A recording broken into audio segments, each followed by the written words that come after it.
Hello, നമുക്കിന്ന് ഷവർമ്മ പോലെ try ചെയ്താലോ? അപ്പോൾ അതൊക്കെ ധൈര്യമായിട്ട് ഉണ്ടാക്കി നോക്കട്ടെ. കാരണം ഉണ്ടാക്കിയിട്ട് നല്ല ടേസ്റ്റ് ഉണ്ടായിരുന്നു. അമ്പിക്കൊക്കെ നല്ല ഇഷ്ടമായിട്ടുണ്ടായിരുന്നു. അപ്പോൾ കുട്ടികൾക്കൊക്കെ ഉണ്ടാക്കി കൊടുക്കാൻ പറ്റിയ വലിയ പണിയൊന്നുമില്ല, ഈസി ആയിട്ട് ഉണ്ടാക്കാം. അപ്പോൾ അതിലേക്കുള്ള സാധനങ്ങളൊക്കെ അരിഞ്ഞു വെച്ചിട്ടുണ്ട്.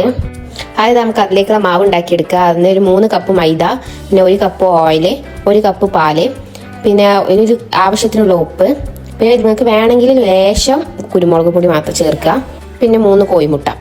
എന്നിട്ട് അത് മിക്സിയിലിട്ട് നല്ലപോലെ ബ്ലെൻഡ് ചെയ്യുക. നിങ്ങൾ ഗ്രൗണ്ടിലുള്ള ഒരു പാത്രം എടുക്കുക. അതിലേക്ക് ഓയിലോ നെയ്യോ അങ്ങനെ എന്തെങ്കിലും ഒഴിച്ചിട്ട് ഒന്ന് സ്പ്രെഡ് ചെയ്ത് കൊടുക്കുക. എന്താ ഈ പാത്രം അടുപ്പത്തൊക്കെ മടിയോ തട്ട് വെച്ചെടുക്കണം, നല്ലതാട്ടോ, അടി പിടിക്കാതിരിക്കാൻ വേണ്ടിയിട്ടാണ്.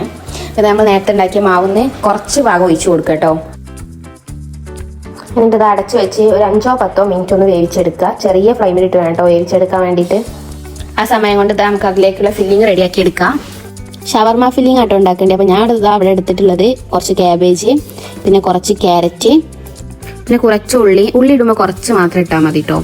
പിന്നെ കുറച്ച് തക്കാളി, കുറച്ച് ക്യാപ്സിക്കം, പിന്നെ കുറച്ച് ചപ്പ്, പിന്നെ ചിക്കൻ ഇട്ടിടുക. ചിക്കൻ ഇടുമ്പോൾ കുറച്ചാക്കുന്നുണ്ട്, കുറച്ച് അധികം തന്നെ ഇടുക, എന്നാലേ ടേസ്റ്റ് ഉണ്ടാവുള്ളൂ. പിന്നെ ഞാൻ ഇവിടെ പൊരിച്ചിട്ടാണ് ഇട്ടിട്ടുള്ളത്. പൊരിച്ചിട്ടിടുക, പുഴുങ്ങിയിട്ടാണെങ്കിൽ അങ്ങനെ ഇടാം. പിന്നെ അതിലേക്ക് കുറച്ച് മയോണൈസ് ചേർത്ത് കൊടുക്കുക, പിന്നെ കുറച്ച് ടൊമാറ്റോ സോസ്, പിന്നെ ആവശ്യത്തിനുള്ള ഉപ്പ്, പിന്നെ എരിവിന് ആവശ്യമായിട്ടുള്ള കുരുമുളക് പൊടി, ഇതൊക്കെ ചേർത്തിട്ട് നല്ലപോലെ മിക്സ് ചെയ്യാം. പിന്നെ നിങ്ങൾക്ക് ടേസ്റ്റ് ഇഷ്ടമുണ്ട് എന്നുണ്ടെങ്കിൽ കുറച്ച് ഗരം മസാല ചേർക്കാം കേട്ടോ. ഇപ്പോൾ ഇത് ഏകദേശം ആയിട്ടുണ്ടെങ്കിൽ ഇതിൻ്റെ മേലെ നമ്മൾ ആ ഫില്ലിങ് ഇട്ട് കൊടുക്കുക.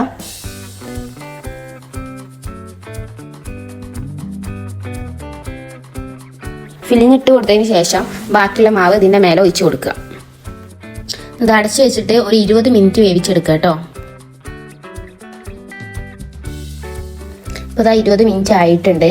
ഇപ്പം ഏകദേശമൊക്കെ ആയിട്ടുണ്ട് കേട്ടോ. ഇനി ഇതിൻ്റെ മുകൾ ഭാഗം ആകാൻ വേണ്ടിയിട്ട് ഇത് മറിച്ചിട്ട് കൊടുക്കുക.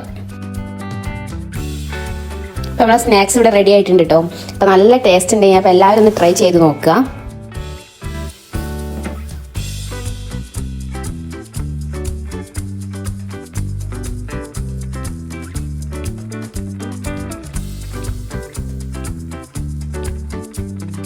കഴിച്ചിരിക്കാം. ഞാനുണ്ടേ സൂപ്പറാ, അടിപൊളിയാ.